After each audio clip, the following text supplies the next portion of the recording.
Allez, assez de sensiblerie, les affaires reprennent, je les entends, mieux je les sens.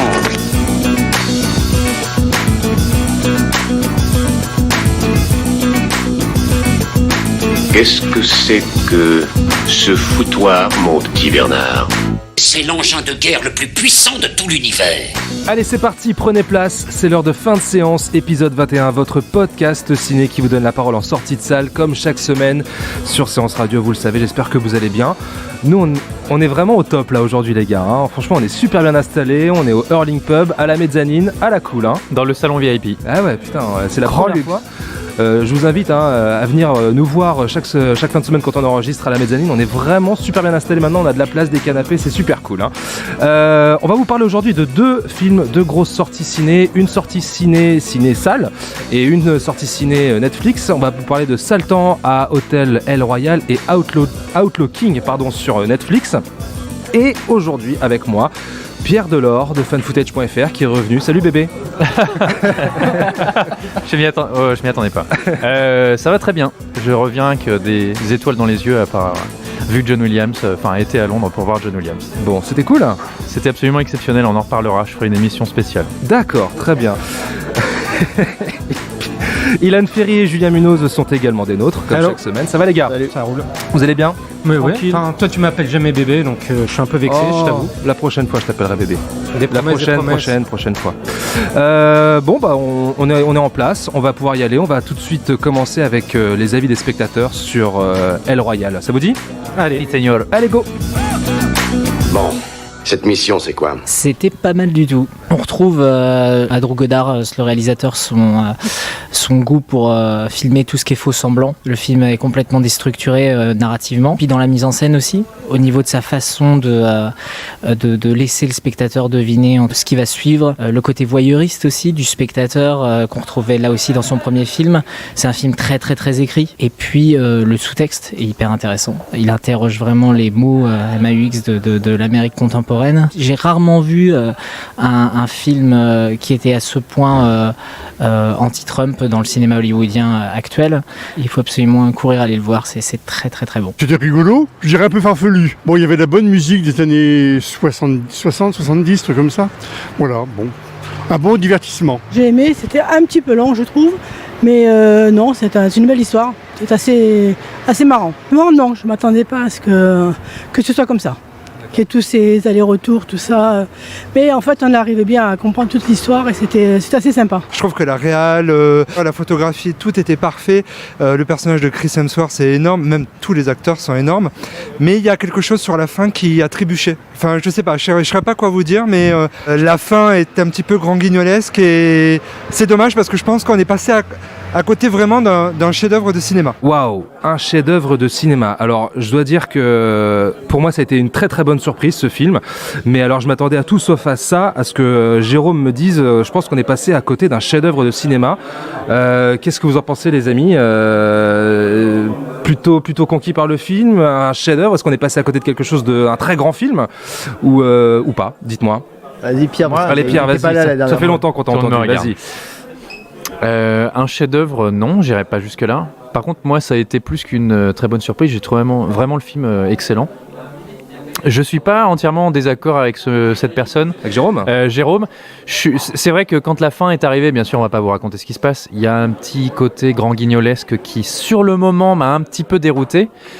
Et je me suis dit, j'ai eu la même réflexion. Je me suis dit, dommage, on avait vraiment un truc bien. Et là, pour moi, effectivement, il passe à côté de quelque chose. Et en même temps, les choses étant ce qu'elles sont au fur et à mesure de la narration, la scène prend de plus en plus d'ampleur. Et je trouve qu'il y a vraiment un très bon moment de cinéma qui se passe sur cette fin. Mais on va peut-être y revenir tout à l'heure. Le film, très bonne surprise. Drew Goddard, moi j'ai pas vu grand chose de lui. J'avais vu la cabane dans les bois que j'avais moyennement apprécié. En même temps, c'est son deuxième film en tant que réalisateur. C'est sa deuxième réalisation. Il me semblait qu'il avait déjà réalisé un truc avant. Non, c'est son deuxième film en tant que réalisateur. Il devait réaliser The Martian à une époque. Et qu'il a coécrit. Seul sur Mars, pardon. Il a coécrit pas mal de films. Après, il a seulement écrit, ouais. Ok, il avait coécrit, j'ai vu Cloverfield aussi, World War Z. Ouais. Le truc, c'est que malgré le fait que j'ai pas tellement aimé La cabane dans les bois, qui était aussi avec Chris Hemsworth d'ailleurs, on retrouve ces obsessions de cinéaste. Alors je sais pas si c'est un peu tôt pour parler d'obsession de cinéaste pour un mec qui a fait que 2 films, mais on voit cet aspect voyeuriste, et d'ailleurs il le dit. Antoine. Que les choses ne sont pas ce qu'elles paraissent être au premier abord, que tout le monde a un secret, que tout le monde cache quelque chose. Et d'ailleurs, cette espèce d'environnement et ces personnages tous un peu haut en couleur, qui d'ailleurs commencent comme des archétypes de cinéma. Moi, j'ai tout de suite pensé à une chose quand le film démarre, c'est au Cluedo, tu vois. On a ces personnages hyper marqués, presque cartoonesques, notamment un vendeur d'aspirateurs joué par John Hamm, qui est vraiment excellent. Génial, ouais. On a Jeff Bridges qui a un très beau rôle. Il joue un prêtre, et je trouve que Jeff Bridges, c'est quelqu'un qui, sur ses vieux jours, dans sa carrière au cinéma, malheureusement, il est toujours appelé pour faire les mêmes types de personnages. Il cabotine beaucoup. Il cabotine plus ou moins malgré lui. On l'appelle toujours pour la même chose. Et là, non seulement son nom est une référence à ces films marquants, puisqu'il s'appelle Flynn comme dans Tron, mais surtout, il a un vrai beau rôle. C'est un personnage qui est vraiment touchant, intéressant, intriguant. Moi, c'est pas celui qui m'a le plus touché. Non mais tout ça, voilà, on va y revenir. Mais ça commence très bien, ça commence comme un mystère. Il y a quelque chose de Cluedo. On sait qu'il y a des choses qui tournent pas rond, que tous les personnages cachent quelque chose, que cet hôtel est pas normal. Hôtel divisé en plus par une ligne frontière entre le Nevada et la Californie. Et le mystère prend de l'ampleur, et de nouveaux personnages rentrent dans la donne. Et moi, j'ai été happé par le film vraiment très rapidement. Ok. D'accord, qui veut embrayer? Moi je vais embrayer. Vas-y, Ilan. Si je laisse Julien parler, après j'aurai plus aucun argument, comme d'habitude. J'ai dit pas de vanne, j'ai mal à la gorge, j'ai du mal à rire. Mince. Ah ouais, donc c'est un podcast sans vanne. Voilà, s'il vous plaît. T'as pas pris non, vanne bien light, sûr. Vanne free. Moi aussi, j'ai beaucoup aimé mon séjour à l'hôtel El Rey, en tout cas plus qu'une nuit dans un Formule 1 à Beauvais. C'est sûr, c'est un peu plus glamour. C'est du vécu, hein, okay, voilà. Ouais. On en apprend chaque semaine sur Ilan, c'est cool. C'est beau, je suis là pour ça, si tu veux. Et non, ce que j'aimerais plutôt rebondir sur ce qu'a dit Antoine, effectivement, sur le côté politique du film. Et c'est vrai qu'il y a quelque chose qui moi m'a beaucoup plu dans ce film, comme c'était le cas aussi dans La cabane dans les bois, c'est que c'est un film sur les faux semblants. Oui, exactement. Sur les apparences, sur ce qu'il y a derrière les apparences, et le fait que ça se situe dans la fin des années 60, en pleine investiture de Nixon. J'ai trouvé ça très drôle, très ironique, et c'est un des trucs qui m'a le plus le plus marqué dans ce film, c'est cette thématique de l'apparence, ouais. Et sa structure qui alors le truc, c'est que moi, Drew Goddard, j'attendais beaucoup ce film parce que j'avais beaucoup aimé La cabane dans les bois, contrairement à mes petits camarades. Non, moi j'ai bien aimé, moi. Ouais. Je l'ai pas j'ai vu une seule fois, je l'ai pas revu depuis, mais j'ai des bons souvenirs. Faudrait que je le revoie, mais ça passe quoi. On fonde un club, on fait un fan club avec 2 membres. Mais j'ai bien aimé le côté, ce côté ludique dans la mise en scène et dans le scénario que je retrouve là. Sauf que faut le dire, contrairement à La cabane dans les bois, on n'a pas, c'est pas un film méta, c'est pas un high concept movie avec des gros twists de malade. C'est pas un truc, c'est pas un truc de, ça sent moins le truc de petit malin que La cabane dans les bois, mais je dis petit malin dans le sens positif du terme. Donc du coup, on peut peut-être être un peu déconcerté par l'apparent classicisme du récit par rapport à la cabane dans les bois, mais quand on réfléchit à tous les thèmes que le film charrie et comment justement il le fait par le truchement des personnages, ce qu'il veut dire, c'est un film qui est beaucoup plus malin que ce qu'on pourrait croire, et dans la structure aussi très tarantinesque, oui. Voilà, ouais. C'est combien de temps Scrabble, ça? De rien. Et qui installe Julien, et qui installe un bon mystère. Non, mais parce que je pensais que Julien allait prendre la parole. Non, en fait, pas du tout. Mais je vous confonds tous les deux, vous ressemblez. On est un peu Dupont et Dupont, quoi. Et qui installe vraiment un bon mystère. Hein. Je trouve que quand ça démarre et qu'on commence à voir les premiers éléments du gros secret, là, ça prend aux tripes. On a envie tout de suite de découvrir ce qui se cache derrière ces 7 personnages qui, on le sait très bien, ne sont pas ce qu'ils semblent être. Comme par exemple dans les 8 salopards de Tarantino, où tu sais dès le départ, ne serait-ce qu'avec la musique de Morricone, tu sais qu'il y a anguille sous roche. Et là, c'est pareil. Mais donc, t'es vraiment déjà le film est assez captivant dès le départ. Donc déjà bon point, je trouve. Moi, j'ai du mal. T'as pas trouvé toi la première demi-heure m'a un peu emmerdé, ce côté chapitre. En fait, la dynamique des personnages, la caractérisation, tu vois, elle est pas. Chacun a son personnage à défendre. Et en termes de dynamique, j'étais un peu. Moi, je trouve ça assez marrant parce qu'on parlait de John Hamm, tu vois, qui joue une espèce de, au départ, donc ce vendeur d'aspirateur qui est un peu un Don Draper bis. Ouais. Et tu sais qu'en fait, c'est juste un rôle l'acteur qui a joué Mad Men est en train de rejouer en fait. Donc j'avais trouvé ça intéressant. Et je trouve que le film arrive justement par des petits trucs comme ça à décoller tout de suite et on a envie de savoir ce qui se cache derrière ces personnages. Cette situation ubuesque où ils sont dans la salle d'attente à attendre qu'il y ait un réceptionniste et qui pourrait être très long, hein, qui pourrait être, d'ailleurs qui même le film est un peu long, mais bon, ça on pourra en reparler. Mais il y a ce côté, tout d'un coup, le film pique notre curiosité et ça déjà, je pense qu'on peut vraiment lui reconnaître. Oui, bien sûr, ouais. Avec une très belle musique de Michael Giacchino, moi. Et puis moi je trouvais que la composition fonctionnait parfois très très bien. Et même la bande son est top. Alors moi, je redoutais le côté film jukebox, un peu avec toutes ces musiques, mais au final, ça marche vachement bien. Pourtant, j'ai écouté la BO. J'adore Giacchino, hein, mais là, j'ai pas été réceptif à la compo. C'est peut-être pas son soundtrack le plus impressionnant, mais moi je trouvais qu'il fonctionnait vachement bien. Il y a des beaux moments, de temps en temps, ça m'a bien happé, quoi. Et puis on parle des personnages. Ce qui est drôle, c'est que chaque personnage joue une sorte de version pervertie de l'archétype dans lequel il a été enfermé à un moment donné. Julien parlait de John Hamm qui est Don Draper, enfin qui fait une sorte de Don Draper, de faux Don Draper. Et Flynn. Flynn pour Jeff Bridges. Exactement, j'avais remarqué ça aussi. Dakota Johnson qui joue la fille mystérieuse, mais qui a quelque chose en plus. Enfin, tout ça est assez malin. Chris Hemsworth qui joue énormément sur sa beauté, sur son physique. Sur sa plastique, il est excellent. Sa plastique AAA et qui aussi est présenté comme une espèce de figure christique pervertie. Une sorte de Charles Manson. Ouais, c'est ça, c'est exactement ça. Ouais. Mais mais avec cet aspect, à un moment d'ailleurs, il a un élément du décor qui lui fait une auréole. La première fois qu'on le voit dans la lumière comme une espèce de divinité. Et je veux dire, il joue Thor chez Marvel, tu vois. Il marche presque sur l'eau au début. Oui, il a un côté très critique. Il y a aussi une thématique qui, moi, m'a beaucoup plu dans le film, c'est le rapport à la violence, qu'elle soit innée ou acquis. Parce qu'on découvre que chacun a un rapport à la violence qui est assez différent. Il y en a qui en jouent, il y en a qui l'ont acquis parce que ça a été le fruit de leur environnement. Il y a des tas de choses qui sont assez intéressantes là-dessus.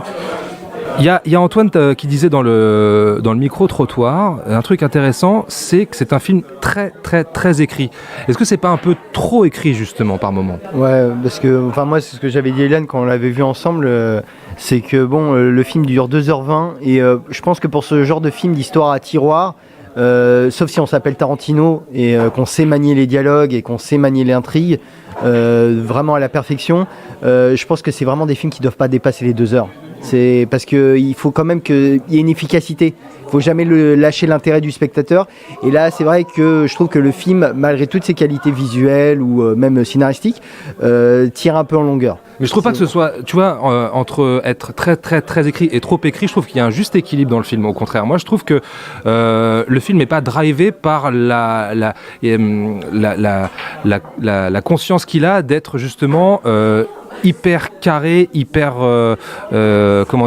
qui doit répondre vraiment à toutes les pistes qu'il a lancées. Tu vois, non, je trouve que c'est assez fluide, au contraire.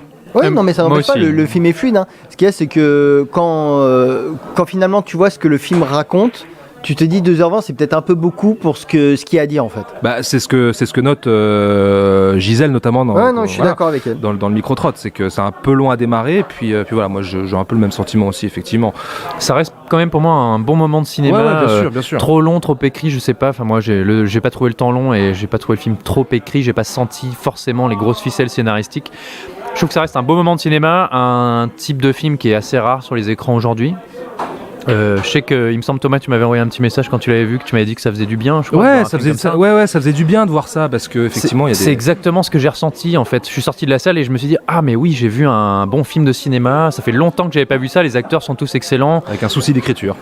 C'est bien écrit. L'ambiance fonctionne du tonnerre. La photographie, je crois que c'est Seamus McGarvey à la photo. La photo est vraiment réussie. C'est Et ce que je trouve intelligent. Alors encore une fois, voilà, Drew Goddard, je connais pas vraiment son travail. Le directeur de la photographie de 50 nuances degrés. Voilà. Comme quoi, voilà. Avec Dakota Johnson. Coïncidence, je ne crois pas. Et c'est un complot. Hein. Comme quoi tout le monde a le droit à une seconde chance. Hein.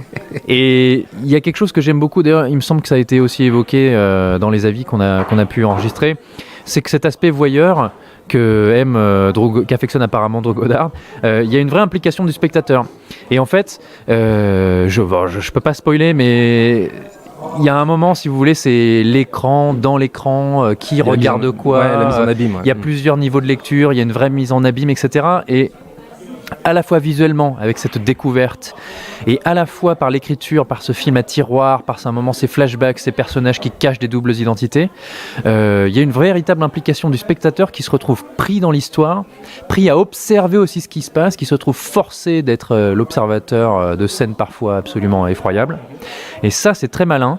Je trouve que c'est vraiment réussi. Et encore une fois, ça fait longtemps qu'on m'avait pas proposé ça au cinéma. Et puis moi, je trouve que le film aussi, Godard a pas mal aussi vraiment bien digéré, je pense aussi le cinéma de Brian De Palma, parce que j'y ai pensé. Clairement, bien sûr. Pensé à plusieurs reprises. Je penserais plus à Hitchcock quand même sur ce coup-là que De Palma. Aussi. Ouais, mais aussi, ça, c'est ton esprit de contradiction. De Palma, Hitchcock, bon. Ouais, non, mais bien sûr. Mais je pense que dans sa veine esthétique, je pense qu'il est plus Hitchcock que De Palma. Ah oui, non, mais là on parle de thématique. Non, mais même faut vous mettre d'accord tous les deux. Hein. La façon dont il filme ces thématiques, je pense que ça le rapproche plus de Hitchcock que de Palma, mais bien sûr toute proportion gardée. Il y a Antoine qui disait tout à l'heure dans le micro-trot, encore Antoine, ça c'est quelque chose qui m'a pas réellement sauté aux yeux, sur le film qui interroge les mots de l'Amérique contemporaine et il disait avoir rarement vu un film qui était à ce point anti-Trump dans le cinéma hollywoodien actuel. Ouais, alors faut toujours se méfier un peu avec ce genre de déclaration et de ressenti parce que moi je l'ai pas. Il y a eu Patagon Papers de Spielberg cette année. Bien sûr. Dans le genre film anti-Trump, ça se posait là. Ouais, et puis c'est vrai qu'aujourd'hui on aime beaucoup qualifier les films d'anti-Trump à la première occasion. Après, je veux bien. Alors croire, effectivement, le lead féminin du film, c'est Cynthia Erivo, pardon. Elle est excellente dans le film. Excellente, parce qu'on en a pas parlé. Donc, alors je sais pas du tout d'où elle sort. Je la connaissais absolument pas. Et effectivement, le lead femme de couleur dans une super production comme ça, pourquoi pas l'Amérique anti-Trump, je sais pas. Mais c'est surtout que, alors je sais pas si c'est ce qu'il a vu là, moi j'ai compris quelques parallèles avec l'Amérique contemporaine et puis mise en perspective avec les troubles politiques de l'époque. On voit de temps en temps des images d'archives sur les télévisions. Ce qu'il faut dire, c'est quand même que le film brasse en fait tous les démons de l'Amérique des années 60-70. Voilà. On parle de la guerre du Vietnam, on parle de l'affaire du Watergate en filigrane. Et aussi à travers des personnages qui sont donc encore une fois des archétypes qui représentent des idées, et ces idées qui sont parfois la fondation ou alors des piliers de la civilisation américaine. Et leurs personnages, leur persona, l'apparence qu'ils peuvent avoir, c'est-à-dire Jeff Bridges en prêtre qui se révèle être autre chose, ça a aussi une signification, ça a aussi une cohérence. Et c'est sans doute des choses qu'on peut appliquer à un regard porté aujourd'hui sur l'Amérique de Trump. Donc on parle de religion, le personnage de Chris Hemsworth est un espèce de chef anarchiste d'une sorte de secte meurtrière à la de Charles Manson. À la Charles Manson. Donc voilà, tous ces personnages représentent aussi des idées.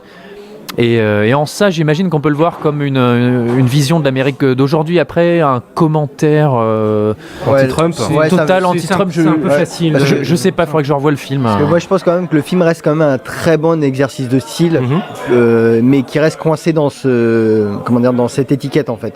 Je pense pas qu'on puisse que ça soit vraiment un film qui ait quelque chose à dire de nouveau et de vraiment pertinent. Que ce soit sur l'Amérique du passé ou sur l'Amérique d'aujourd'hui. Parce qu'on reste quand même comme j'ai dit, le film est sur les démons des États-Unis de l'époque. Et finalement, ce qu'il dit dessus n'est pas plus original ou vraiment nouveau que par rapport à ce que d'autres cinéastes plus prestigieux ont pu dire par le passé. Et puis finalement, vas-y. Et finalement, on parle aussi de mensonges, d'argent, et c'est quelque chose que j'imagine on peut appliquer à peu près n'importe quoi, à peu près n'importe qui, sous beaucoup de gouvernements. Il se trouve que les thèmes brassés dans le film trouvent une résonance dans l'Amérique actuelle, mais je pense pas que ce soit voulu. C'est aussi le rôle du cinéma par le truchement du passé, d'être le miroir par le passé, d'être aussi le miroir du présent. Donc c'est une sorte d'un peu d'archétype du cinéma. Donc si on dit ça de de Salton à l'Hôtel El Rey. Je pense qu'on peut dire ça de plein d'autres films dont c'est pas forcément la fonction.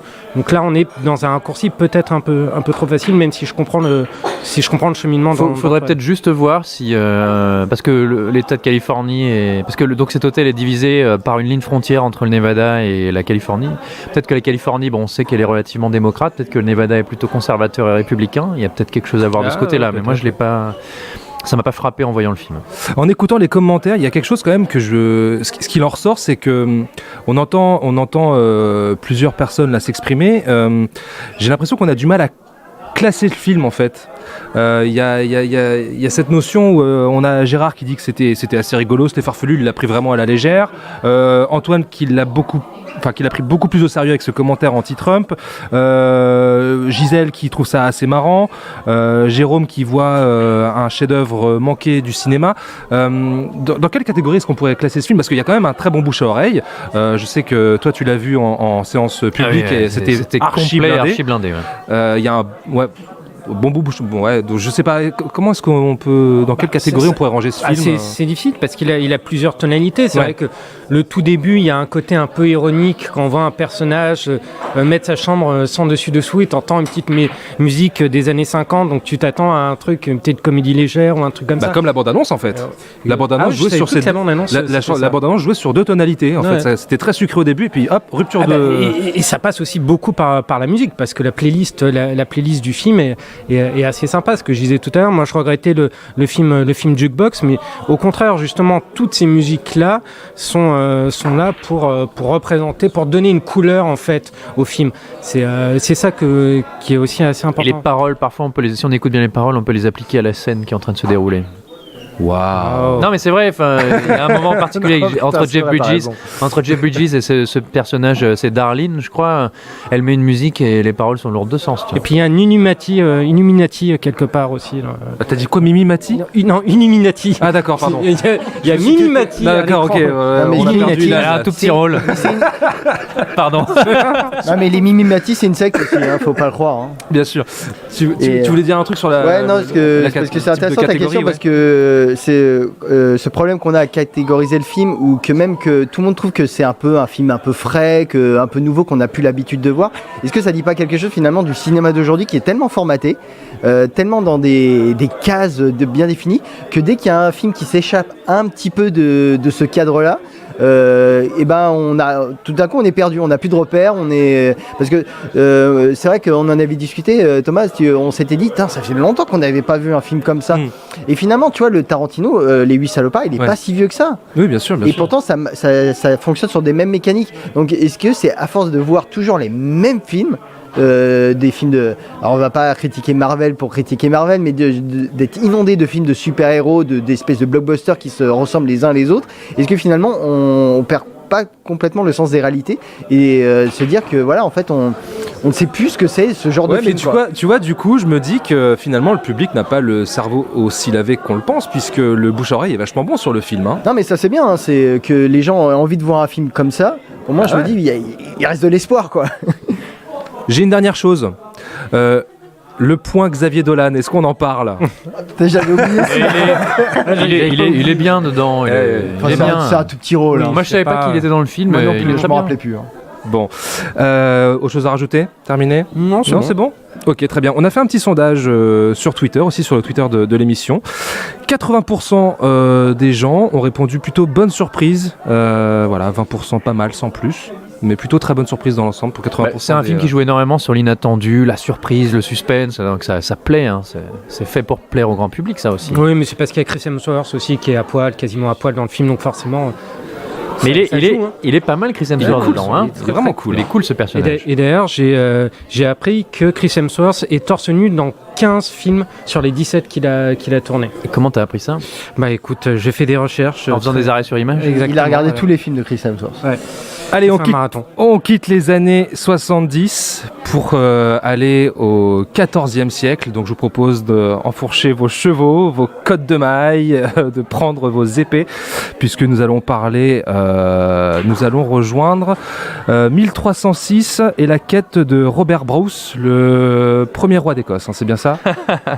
T'es un peu largué, c'est ça? Ouais, De Bruce. Ouais, mais Bruce, tu peux dire Robert Bruce aussi. Allez, c'est parti.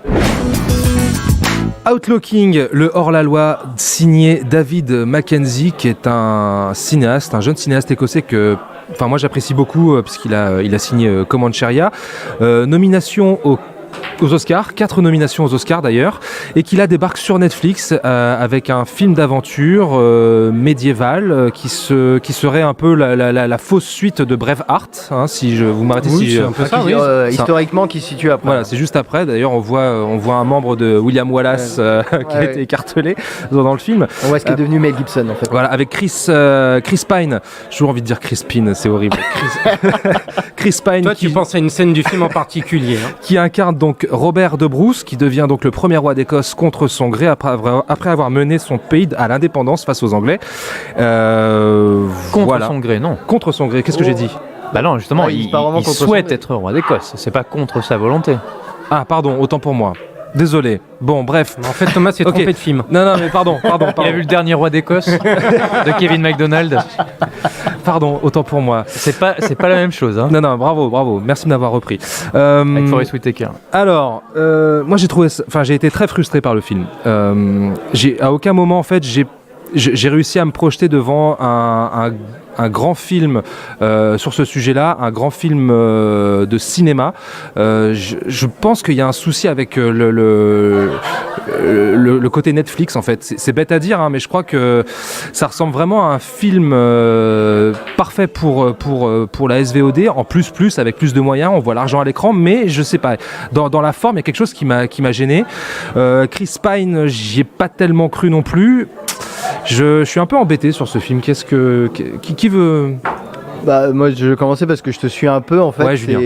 J'ai ressenti une frustration dans le film parce que Mackenzie avait fait T'es assez frustré comme je mec. suis frustré comme gars en général, oui, mais là J'ai pas ressenti le côté épique que je pouvais avoir devant un Braveheart en fait. Et je vois l'ambition, je vois la volonté du réalisateur sur l'écran, je vois ce qu'il a envie de nous montrer, mais j'ai pas été emporté. Le film a des arguments, je veux dire, bon il y a la bataille finale quand même qui est quand même pas mal. Hein, ouais, mais avant la bataille finale. Sans aller dans le. Je veux dire, le problème, c'est qu'on va beaucoup comparer le film au Braveheart de Mel Gibson et qui est un classique, hein, faut bien se le dire. Oui.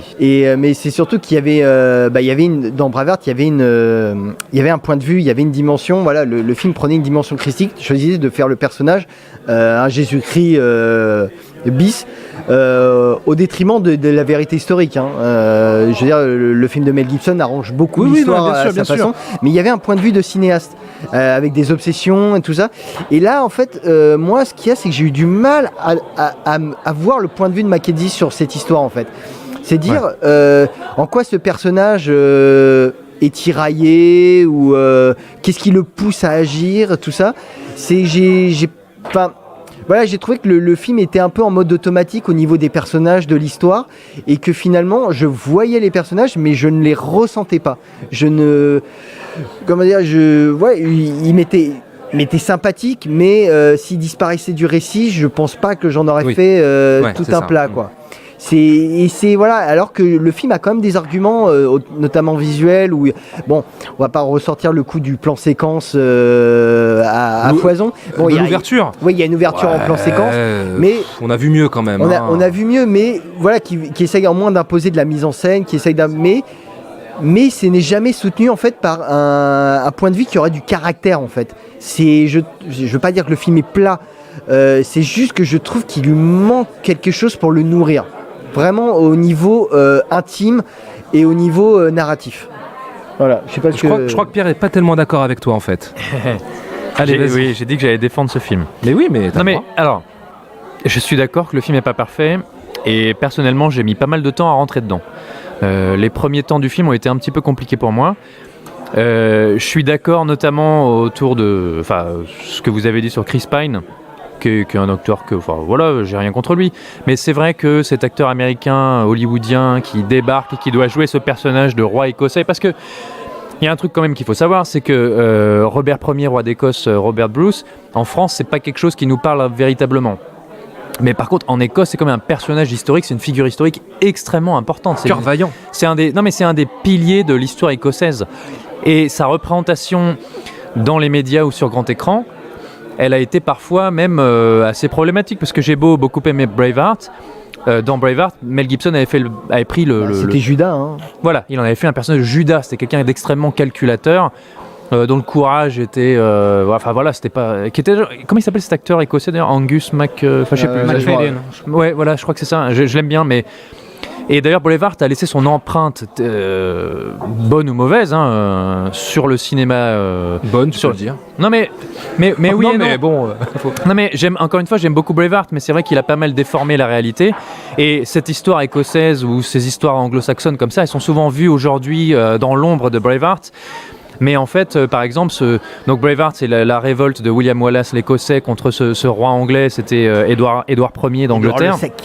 Mais Édouard Ier d'Angleterre, il a été dépeint comme un tyran dans Braveheart, et depuis, c'est plus ou moins l'image qu'il a. Et si tu veux, même dans ce film aujourd'hui, il est dépeint comme un tyran fou furieux. D'ailleurs, ils sont allés chercher l'acteur qui joue Stannis Baratheon dans Game of Thrones, qui est aussi un tyran. Il y a plein d'acteurs de Game of Thrones. Il y a beaucoup d'acteurs de Game of Thrones. Et ce qui est historiquement n'est pas nécessairement vrai, c'est encore débattu tout ça. Et ce que je voulais dire par là aussi, alors Chris Pine, c'est qu'ils sont allés chercher cet acteur américain. Alors il avait déjà tourné avec lui dans Comancheria. Et il était très bien dans Comancheria. Je peux comprendre que pour vendre le film au grand public et au public international, c'est intéressant d'avoir Chris Pine. Après, pour la véracité, pour l'aspect authentique et historique, bon... moi qui suis toujours à cheval sur les accents, l'accent écossais c'est un accent extrêmement particulier. Sur tous les personnages, ils ont revu ça à la baisse pour que ça parle à mon avis au grand public et notamment au public américain. Du coup, l'accent de Chris Pine passe un peu... J'adore le point accent. Non, mais si tu veux, c'est pas ce qu'il y a de plus choquant. Non, mais c'est vrai que l'accent écossais est bien sympa et c'est vrai. Et par exemple, dans la série Outlander, tu vois, les mecs ils prononcent, ils ont été à fond sur les accents. Alors que là, ils ont mis le curseur sur une échelle de 1 à 10, ils ont mis le curseur à 2. Du coup, l'accent de pour tous les autres personnages, tous les autres acteurs, y compris les Écossais. Du coup, l'accent de Chris Pine qui est un peu fluctuant, parfois ça passe. Tu vois. Je dirais aussi qu'il y a des faiblesses, notamment les scènes avec la reine, son époux, parce qu'il épouse une anglaise. L'actrice de Young Lady qui était vachement bien dans ce film. Je trouve que ces scènes d'intimité, etc., parfois font un petit peu artificielles, on n'est pas vraiment impliqué. Et en fait, pendant tout le début du film, je me disais, mais il y a quelque chose, ça va pas, ça manque de panache. Et j'avais Braveheart dans la tête. Je me disais, ça manque de panache, Chris Pine, il manque de stature, et ça, par contre, j'en démords pas, enfin, je trouve qu'il manque de charisme, tout court. Il manque de charisme dans ce rôle. Mais en fait, à un moment, je me suis dit, mais ce film manque de panache, et en même temps, bah oui, en fait, c'est le propos du film. C'est le propos de traiter cette histoire sous un angle beaucoup plus plausible, beaucoup plus historique. D'ailleurs, il y a un travail qui a été fait qui est assez remarquable, je trouve, sur les costumes, sur les écussons, sur les couleurs. C'est un film avec de la couleur, tu vois. Contrairement à tous les films d'épée qui sortent aujourd'hui, qui ont cette espèce d'étalonnage bleu-gris qui, moi, me saoule. Tout est revu à échelle plus humaine. Ça a beau être un film qui coûte 120 millions de dollars. 120 millions de dollars. Ouais. Et ben c'est un film qui n'est que dans des décors naturels et avec des figurants déjà. Il y a pas tant d'effets spéciaux, il y en a quelques-uns bien sûr. Surtout sur la fin, mais... Et toutes les batailles, les événements sont traités à échelle réduite. Comme ce qu'a été d'ailleurs la lutte de ces Écossais contre les Anglais, qui était vraiment une poignée face à la masse. Et moi, il y a une scène qui m'a... Tu vois, j'avais du mal à rentrer dedans. Il y a une scène qui, moi, m'a pris, et c'est là où je suis rentré dans le film, et je me suis dit, mais en fait, c'est vachement bien. C'est cette scène où Robert Bruce...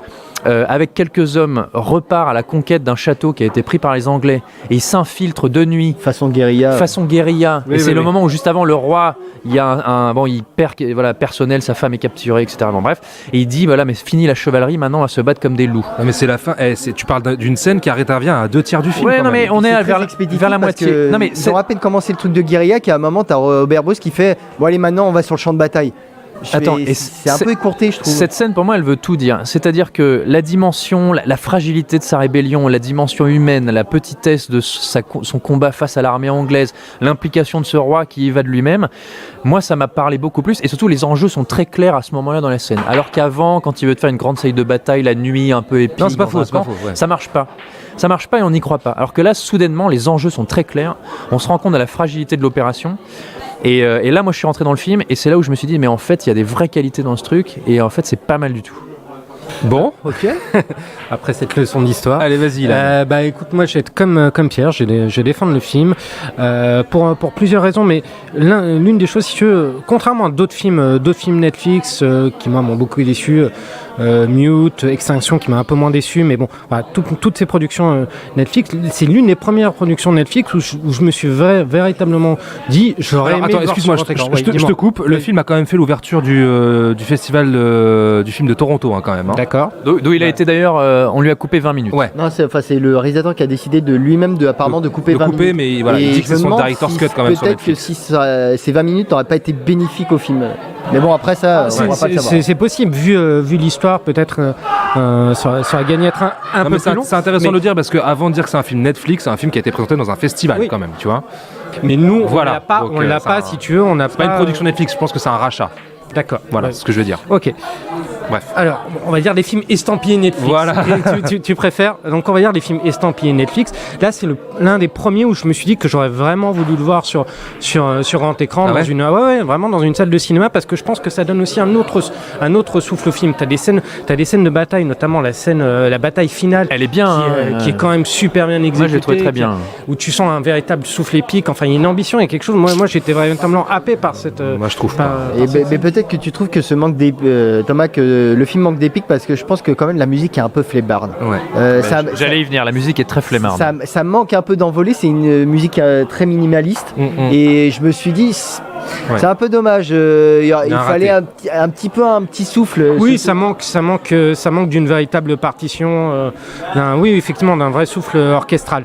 Par contre, si tu veux, moi voilà, j'ai aimé ce côté-là et surtout en fait, je n'ai pas voulu me souvenir de Braveheart pendant le film. C'est-à-dire que j'ai vu le film, mais j'ai essayé d'oublier totalement Braveheart, même si ça se situe dans la continuité de Braveheart, même si on parle du personnage de William Wallace. Je me suis dit, si tu compares le film à Braveheart, c'est d'une certaine manière, tu le condamnes automatiquement. Parce que c'est pas la même ampleur, c'est pas la même chose. Oui, c'est vrai. Non, mais c'est pas le même propos, surtout. D'accord. Oui, donc c'est partir perdant que de faire ça. Donc je l'ai pris comme un film à part entière qui racontait une autre histoire que Braveheart, et de fait, je l'ai trouvé plutôt bien exécuté. Il y a des choses qui effectivement sont un peu faiblardes. Enfin, c'est pas un film parfait.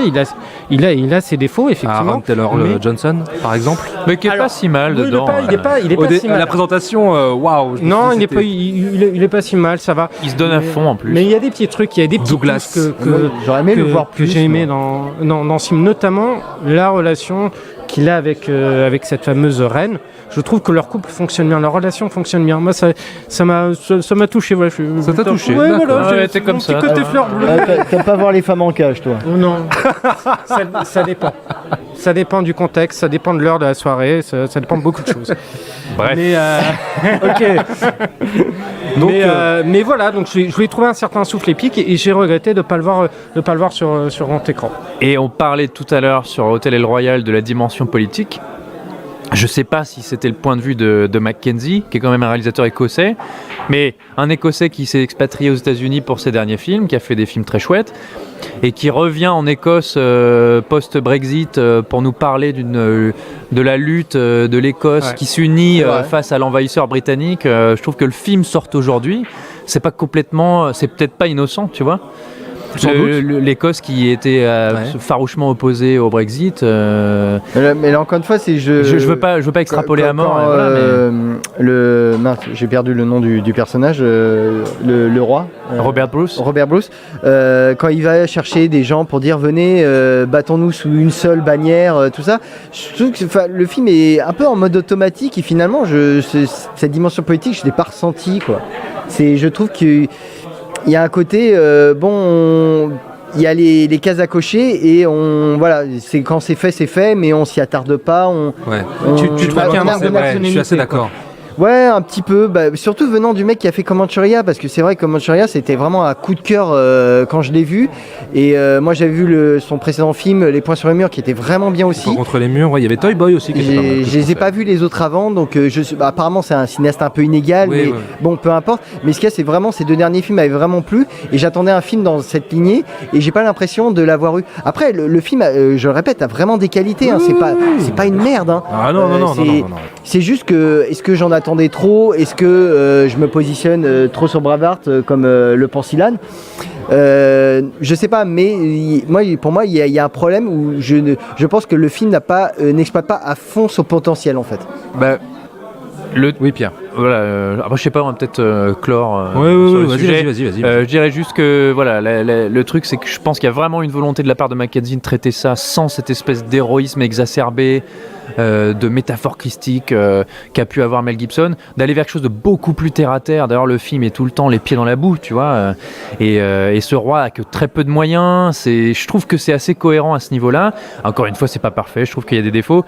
Voilà, je voulais simplement mentionner un comédien qui s'appelle Billy Hall, qui est celui qui joue le prince de Galles, donc le fils du roi Édouard Ier, qui sera le futur Édouard II.